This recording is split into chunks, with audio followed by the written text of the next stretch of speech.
Penjelajah budaya, tahukah kalian bahwa di balik kemegahannya yang mampu menampung hingga 200.000 jemaah ini, tersimpan sebuah pesan toleransi yang sudah tertanam sejak awal mula pembangunannya. Sebelum menjadi Masjid Istiqlal, lahan di Jakarta Pusat ini dulunya adalah Benteng Prince Frederik Hendrik atau dikenal dengan Benteng Citadel. Benteng peninggalan Belanda yang dibangun untuk pertahanan. Di sekelilingnya terbentang Taman Wilhelmina, taman luas di Batavia yang menjadi tempat rekreasi para pejabat kolonial. Namun setelah kemerdekaan, bekas benteng ini terbengkalai, kumuh, dan penuh ilalang menyisakan puing-puing simbol penjajahan yang tak terawat.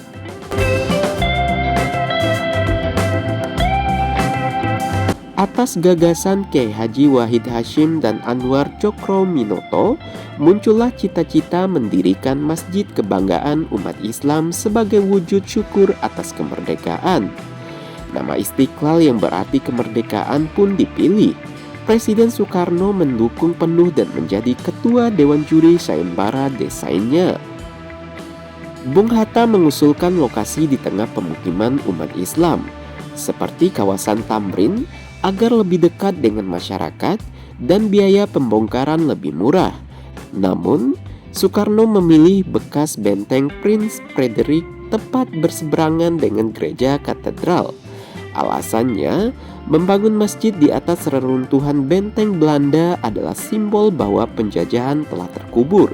Selain itu, masjid yang berdampingan dengan gereja menunjukkan harmoni umat beragama kepada dunia. Kebetulan waktu itu Jakarta, Indonesia khususnya Jakarta, kita belum mempunyai masjid raya, belum mempunyai masjid agung seperti itu sebagai identitas. Nah, dibangunlah Masjid Istiqlal ini sebagai monumen kemerdekaan Indonesia yang kedua. Pada sayembara tahun 1955, pemenangnya adalah Friedrich Silaban, seorang arsitek Kristen Protestan. Desainnya bertema ketuhanan dengan simbol-simbol mendalam, 12 tiang atau kelahiran Nabi Muhammad SAW, 5 lantai rukun Islam, kubah diameter 45 meter tahun kemerdekaan Indonesia, dan menara setinggi 6.666 cm, jumlah ayat Al-Quran. Pemancangan tiang pertama dilakukan Soekarno pada 24 Agustus 1961. Namun, pembangunan tersendat akibat krisis ekonomi dan gejolak politik. Barulah setelah 17 tahun, pada 22 Februari 1978, Presiden Soeharto meresmikan Masjid Istiqlal sebagai masjid terbesar se-Asia Tenggara.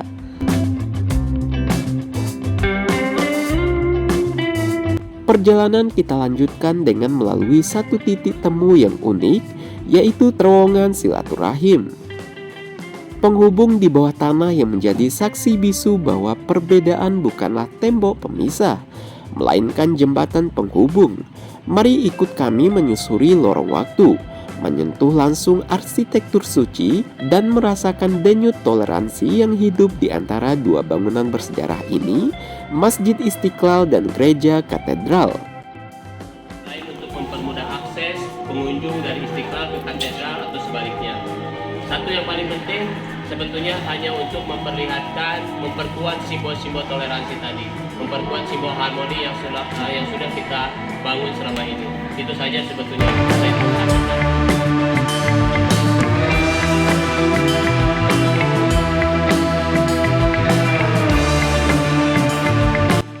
Sampailah penjelajah budaya di halaman Gereja Katedral. Gedung yang kita lihat sekarang, peletakan batu pertamanya dilakukan pada pertengahan 1891 dengan desain bergaya neogotik yang dirancang oleh Pastor Antonius Jigman, SJ. Namun proyek ini sempat terhenti berlarut-larut karena kekurangan dana, dan Pastor Jigman kembali ke Belanda pada tahun 1894. Pelindung gereja ini kan Bunda Maria, terus ada tulisan Beata me dicen omnes generationes, segala bangsa menyebutku bahagia. Baru pada tahun 1899, Pembangunan dilanjutkan oleh arsitek M.G. Hulswit setelah Uskup Luypen berhasil menggalang dana di Belanda. Akhirnya, setelah perjuangan panjang, pada tanggal 21 April 1901, bangunan megah dengan arsitektur neogotik yang khas ini diresmikan. Sejak tahun 1993, Gereja Katedral telah ditetapkan sebagai cagar budaya. Di 2018 diadakan sayembara membuat patung Bunda Maria dengan keindonesiaan. Dan ini yang terpilih karena banyak banget. Jadi teman-teman lihat di mahkotanya ada pulau-pulau Indonesia. Ya. Nanti di museum ada.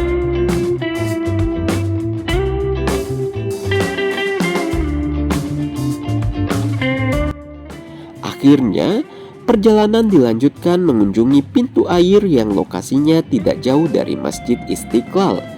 Keberadaan pintu air ini berfungsi sebagai pengatur aliran sungai yang melintasi pusat kota, sekaligus menjadi penanda penting dalam tata ruang Batavia di masa kolonial. Nama pintu air sendiri melekat pada kawasan ini dan kemudian diwariskan sebagai toponimi di sekitarnya.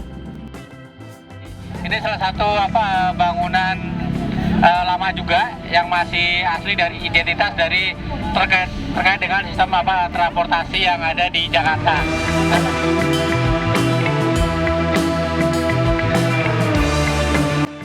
Terakhir, para penjelajah budaya diajak untuk melihat sisa-sisa rel kereta api di dekat Masjid Istiqlal dan di aliran sungai di bawah sisa-sisa rel ini dulunya juga menjadi akses jalur air di Jakarta pada masa itu.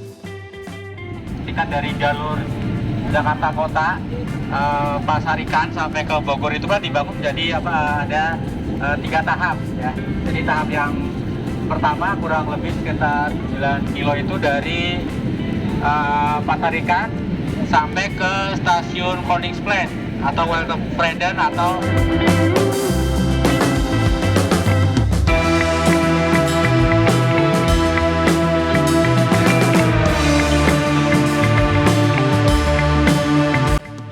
Baik sahabat budaya, itulah keseruan para penjelajah budaya di sekitaran Masjid Istiqlal dan Gereja Katedral Jakarta.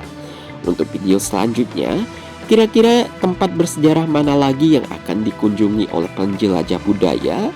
Biar tidak penasaran, yuk pantau terus seluruh akun media sosial komunitas jelajah budaya. Terakhir, kunjungi, lindungi, dan lestarikan.